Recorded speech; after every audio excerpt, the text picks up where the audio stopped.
Hello everyone, কেমন আছো তোমরা সবাই? আমি মধুমিতা চলে এলাম আরও একটা নতুন ভিডিওর সঙ্গে। আর আমার হাতে যেই জলটা দেখলে সেটা হলো শান্তি জল। আর এই জলটা নাকি যেই দিন বানানো হয় সেই দিনই এটাকে ব্যবহার করতে হয়। রাত পেরিয়ে গেলে নাকি এটার কোনো গুণাগুণই থাকে না। তো এখন কিন্তু অনেকটাই রাত হয়ে গেছে, কারণ গত ভিডিওতে তো দেখলেই কি বিভৎস একটা ঝড় মাথায় নিয়ে আমরা বাড়ি ফিরে এসেছি। আর এসে বাড়িঘরের অবস্থা তো তোমাদের সঙ্গে শেয়ার করেইছি, এই ভিডিওতেও কিছুটা দেখতে পারবে। আর এখনও কিন্তু কারেন্ট আসেনি। তো বাড়িতে এসে ওই রকম একটা অবস্থা, তো যাই হোক নিজেদেরকে বা ঘর দুয়ারকে একটু গুছগাছ করে নিয়ে তারপর আবার নেক্সট ভিডিওটা শুরু করে দিয়েছি। তো কারেন্ট নেই, ওখানে জ্বলছে ইমার্জেন্সি লাইট, মানে আমাদের বেডরুমে রয়েছে কিন্তু ঠাকুর ঘরে কিন্তু কোনো ইমার্জেন্সি লাইট নেই। তো ভাবলাম যে মাকে যখন টর্চ জেলে একটু হেল্প করতেই হবে, তাহলে আমি ফ্ল্যাশ লাইটটাকেই অন করি, দিয়ে আমি ভিডিওটাও শ্যুট করে রাখি তোমাদের সঙ্গে যাতে একটু শেয়ার করতে পারি। তো এই দেখো সমস্ত ঘরের মধ্যে কিন্তু সুন্দর করে এই শান্তি জলটা ছিটিয়ে দেওয়া হচ্ছে, কারণ আজকেই তো আমরা সবাই শুদ্ধ হয়েছি। তা আমাদের পাশাপাশি বাড়িঘরকেও তো শুদ্ধ করতে হবে। আর এই দেখো ঘরের অবস্থা, যত রাত বাড়ছে বৃষ্টিও বাড়ছে আর ঘরে জল ঢুকেই চলেছে। মানে রীতিমতন তুমি এখানে দাঁড়িয়ে তোমার চরণঝোড়াকে তুমি ডিপ ক্লিন করে নিতে পারবে। তো যাই হোক, আড্ডা মারছি ঠিকই ভয়েস ওভারে এসে, কিন্তু এই জিনিসগুলো যখন ফেস করি না, আমার যে কি খারাপ লাগে, আরও বেশি খারাপ লাগে মায়ের জন্যে। আমি তো হাত পা ধুয়ে সুন্দর গুটিসুটি মেরে খাটে উঠে বসে থাকি, কিন্তু মা তো নিচে থেকেই সমস্ত কাজ করে, রান্না বান্না বলো, ঠাকুর পুজো বলো বা বাসন মাজা, এই সমস্ত কিছু। শুধু কাপড় কাচাটাই বাদ থাকে, ওটা তো কোনোভাবেই পসিবল না।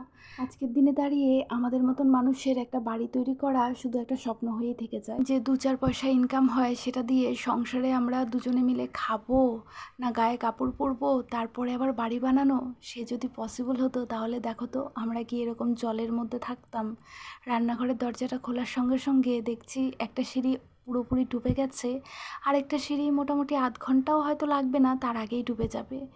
কী যে বাজে পরিস্থিতির মধ্য দিয়ে আমরা প্রত্যেকবার এই বর্ষার দিনগুলোকে কাটাই, সে আর কি বলবো। তো যাই হোক, এবারে বসেছি যেটা টাইটেলে দেখেছো যে মা শ্রাদ্ধানুষ্ঠান থেকে কি কি উপহার পেলো, সেইগুলি এবারে একে একে দেখাচ্ছি। প্রথমে যেই শাড়িটা দেখাচ্ছি এটা, আর আরেকটা যেটা পেয়েছিল সেটা তো পরে শ্রাদ্ধের মন্ত্র পড়েছিল, সেটা তোমরা ভিডিওতেও দেখেছো। তো এই শাড়িটা মানে প্রথমে যে বলেছিলাম যে দুটো পেয়েছে, তো দুটোর মধ্যে এটা হচ্ছে আরেকটা। এটার আমার কালারটা একদমই ভালো লাগেনি, একদমই ম্যারম্যারা রং, মানে আমার না এই ধরনের রং একদমই পছন্দ না। আর এই হচ্ছে একটা নাইটি, এই নাইটিটার রংটাও আমার ভালো লাগেনি, মানে এই সব রঙগুলো খুবই লাইট কালার হয়ে যায়, এই লাইট কালার আমার একদমই ভালো লাগে না। আমার সবসময় একটু ব্রাইট কালারই ভালো লাগে। তো যাই হোক, উপহার তো উপহারই হয়। তো এই হচ্ছে এক শাড়ি, এই হচ্ছে আরেক নাইটি, কিন্তু আমাকে কেউ কিছুই দিল না। অত্যন্ত পক্ষে একটা যদি নতুন কিছু পেতাম তাহলে কিন্তু সুন্দর আমিও সবার মতন নতুন কিছু পরেই শ্রাদ্ধের মন্ত্র পড়তে পারতাম। তো যাই হোক, কিছু করার নেই, পাইনি, সেই কষ্ট মনেরটা মনেই রইল। তো এইদিকে তোমাদেরকে ক্যাটালগটা একটু দেখিয়ে দিচ্ছি যে গোটা শাড়িটা এমনটা রয়েছে। আর এই হচ্ছে সেকেন্ড ওয়ানটা, যেটা পরে কিন্তু মা শ্রাদ্ধের সমস্ত কাজ করেছে। তো এই শাড়ির রঙটা আবার আমার বেশ ভালো লেগেছে, মানে আমার পছন্দ এই ধরনের।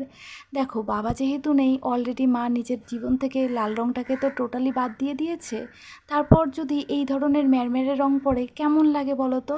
সেই জন্য আমি সবসময় চেষ্টা করি যাতে একটু লাল না হোক, কিন্তু অন্যান্য কালারের ছোঁয়া যেন আমার মার জীবন থেকে হারিয়ে না যায়। আর মায়ের হাতে যে আকাশি রঙের শাড়িটা দেখছো সেটা মা নিয়ে গেছিলো, আমি যে তোমাদেরকে বলছিলাম যে মা একটা নতুন শাড়ি আর সায়া নিয়ে গেছে, তো সেটাই হচ্ছে আকাশি রঙের। সেটাই বললাম মাকে যে মা একটু তুমি তুলে দেখাও তো, কারণ এই শাড়িটা কিন্তু আমি আগের ভিডিওতে দেখাতে পারিনি।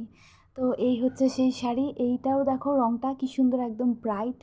কারেন্ট নেই বলে একটু হয়তো ফ্যাকাশে লাগছে, কিন্তু খুব সুন্দর শাড়িটা। তো যাই হোক, মার কিন্তু একটা গুণ রয়েছে, আমি যদিও মাকে বলছি মা আমার একদম পছন্দ হয়নি ওদের দেওয়া শাড়ি বা নাইটি, মার একটাই কথা, যে যাই দিক ভালোবেসে হাসি মুখে সেটাকে নিতে হয়। যেমনটা ভিডিওতেও দেখছো, মা কিন্তু হাসি মুখেই নিয়েছে। কিন্তু এই শাড়িগুলো দেখো তো, এইগুলোকে কোনোভাবেই কি হাসি মুখে তো দূরে থাক, হাত পেতে নেওয়া চলে? আদৌ কি এটা পরলে পরে আমার মাকে শোভা দেবে? এটা কোন হিসেবে আমার মাকে দিয়েছে আমি কিছুই বুঝতে পারছি না। একই রকম দুটো শাড়ি রয়েছে আর তার সঙ্গে রয়েছে একই রকম দুটো ব্লাউজ। এই শাড়িগুলো দিয়েছিল বড়দি যেদিন মারা যায় সেই দিন। তো সেই দিন নাকি তেউনি ছাড়ানোর একটা নিয়ম বলে কিছু রয়েছে, তো সেই জন্য এই শাড়িগুলো আমার আরেক ঠাকুমা দিয়েছিল। মানে আমার ঠাকুরদারা তো 4 ভাই, তো এই হচ্ছে আরেক ঠাকুমা, ইনি এখন সংসারে রয়েছেন। তো উনি গিয়ে এই শাড়িগুলো নিয়ে এসেছে। আচ্ছা, এই শাড়িগুলো কোনোভাবে কি মা পরতে পারে? তোমরা একটু কমেন্ট করো তো।